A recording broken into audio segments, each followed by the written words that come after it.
Hello everybody and welcome back to another episode of Microsoft Flight Simulator, and today we are looking at AviaPlanner, which is an alternative to the very popular Navigraph. Stick around. If you are interested in acquiring any of my Overkill's tutorial guides from Microsoft Flight Simulator, or simply interested in supporting the channel, please consider joining us on Patreon. Patreon subscribers level tier 2 and above have access to all of my guides, as well as any future releases that come down the road. Patreon link can be found in the description below. As we fly.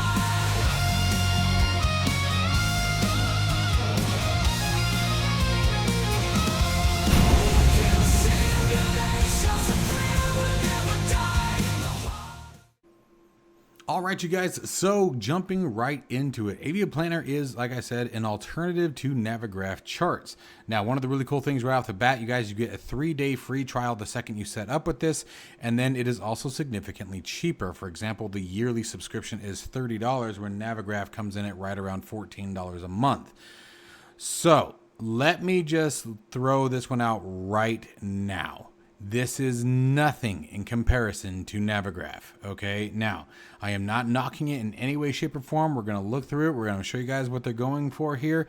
And they've got a bunch of things that are in development that could be potentially really cool. But in its current stage, this is nothing in comparison to what Navigraph Charts is capable of doing.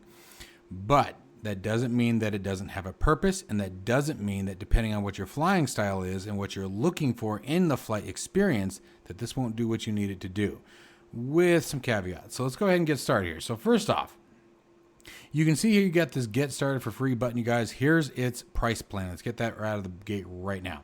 You have 3 or 5 month planning, $0 for the first 3 days, $29 a year. Honestly, if you're going to do it, guys, I would just flat out say go with the $29 per year.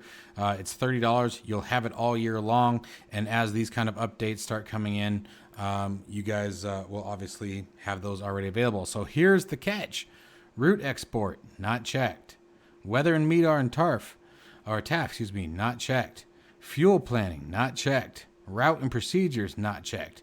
You have a flight planner and Lido charts. The training platform, it's interesting that it says that. We'll get into that. Nav data and AirRack update, that's cool. Okay, so just like Navigraph does every month for the, I think it's actually on a 28-day cycle, you guys, the AirRack data across the world changes. Okay, not all routes change, but it is updated. So here's what we're talking about here. I'm going to go right into the stuff that you guys are really interested in here, and let's start getting into some of the charts, because that's really where this comes down to it. So, wrong one. Let's come over here, and let's first start with the planner. Okay, so you guys can see I've already loaded a flight here, but let's go ahead and just go new flight, and I'm going to walk you guys through the same sets. We're going to load the same one. So, from Tucson to LA, you put in your call sign as desired, put in your cruise altitude as desired. So this is where you sort of have to also know the directions, because it looks like it'll basically let you put whatever you want. Airbus, you know what? Let's try to mess that up though. Let's go flight level 350. Excuse me. See if it lets us have it. And the aircraft list is pretty good. So let's go our new 777, what is it? 300 ER, right? And then you can have your fuel reserves, 75 minutes. That's pretty good. Let's do create route. So there's our route. Now, initially, as I was looking at this, I wasn't sure about the approaches and the departures. But if you look here, you have the KTUS with the SID and the LAX star. So once you do create flight, now you have your fuel usage. You guys notice that this is, you got 1 hour and 23 minutes of fuel, 24,422 pounds. And then it shows you what your reserve is, what your reserve weight should be. Well, actually, and this shows 24. Sorry, I think that's, I don't know if that's I really hope that's in thousands. But anyway, and then you get your basic route down here, and you can also do an export. But you also have the ability to do the create flight, at which point it will bring in the rest of the information. So, for example, here we have our SID coming out of Tucson, which that is actually, doesn't look like it's showing very well. So here you can see our approach on the ILS coming on the CVU. There's our star for the Hollywood 1. Now on the Tucson SID on the departure, we should have a SID. So let's take a look at, let's look at the chart. So here we have our basic chart. Okay.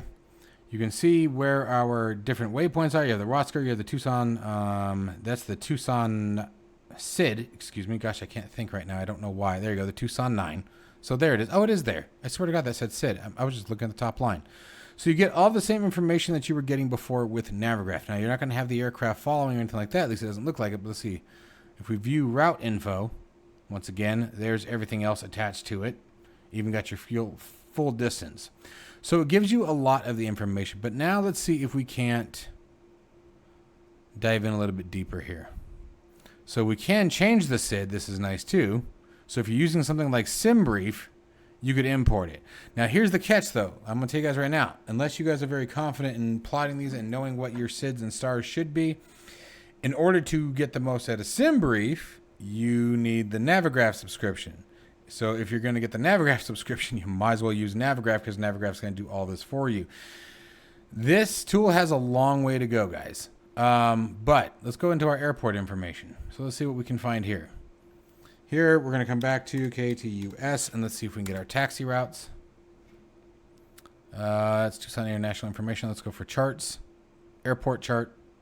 So this part's nice. Again, so this is very accurate. You can see that our B terminals and our A terminals. You can still see all of your taxiways, parking locations. You can see your west ramps.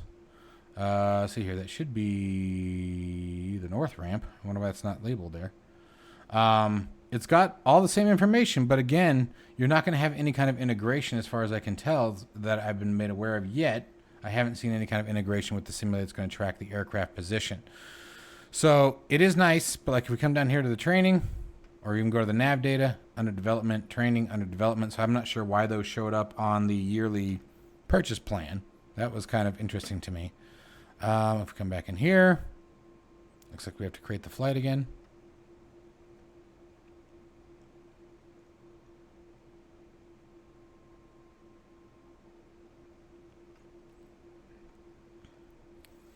Now, you can also zoom in pretty nice. It's just top side map. So, I mean, there's nothing really super about that. I don't see any way to change the map layout yet. A lot of this that you guys are seeing, I'm showing it to you raw because I want you guys just to see what you're going to be getting into as you first get started with it. As an avid user of Navigraph, I wanted to make sure that I sort of experienced this for the first time and knew what I was looking for. But as far as the route itself, the route is absolutely correct. I can tell you guys, I've flown this route lots of times. It's a very good one for me for testing. It's a nice, decently long enough flight where you can get a good test in, get some good documentation done without it taking all day in order to complete the flight. And then if you wanted to upload your route, you guys saw how we did that. This is the same flight, but it's from the different lines than one I made earlier. So it's very basic. All of your information for searching is done manually. Let's see what we got here. Let's go to, that is current. Gives runway information, 123 degrees. So charts going from here. And let's take a look at something here. Let's look at, let's see here. Very often I'm going to see on a departure, I get the borough pretty frequently. All right, so let's look. So there's our borough transition. Yep, going over to Ryan, up to Rosker. Yeah, okay, so borough on the GBN, so the borough 5. So you have all of the access to everything that you would normally need. And there's the B-ball transition and the hot transition, like if we were going to Phoenix.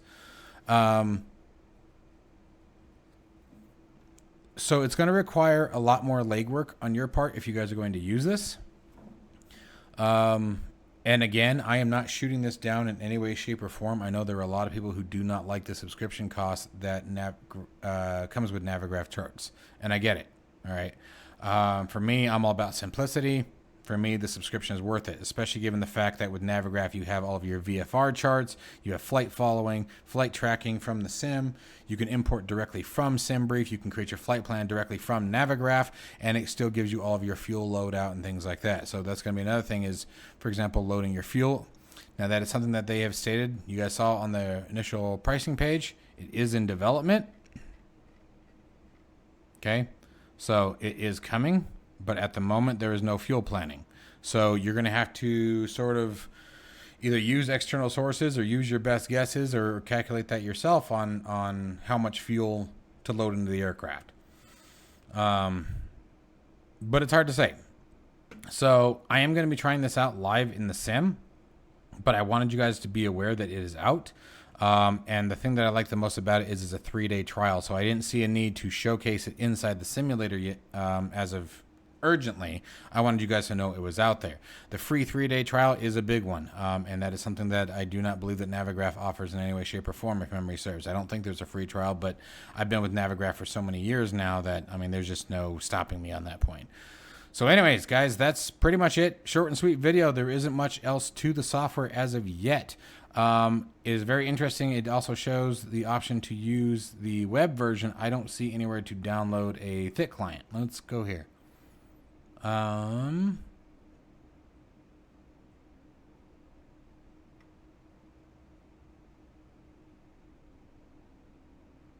Let's try one of these. Okay, so we did that already. Yeah, so it looks like none of the training is even available. That's it. It's just these 3 options. It is all web-based as far as I can tell. There wasn't an option that I could find to download any kind of client. There's pros and cons to that. Obviously, web access is going to be required. But, I mean, if you're doing Microsoft Flight Simulator, you're probably running that regardless. Oh, I don't know why I clicked on products again. But let's check this here. What is this? No, it just takes you down there again.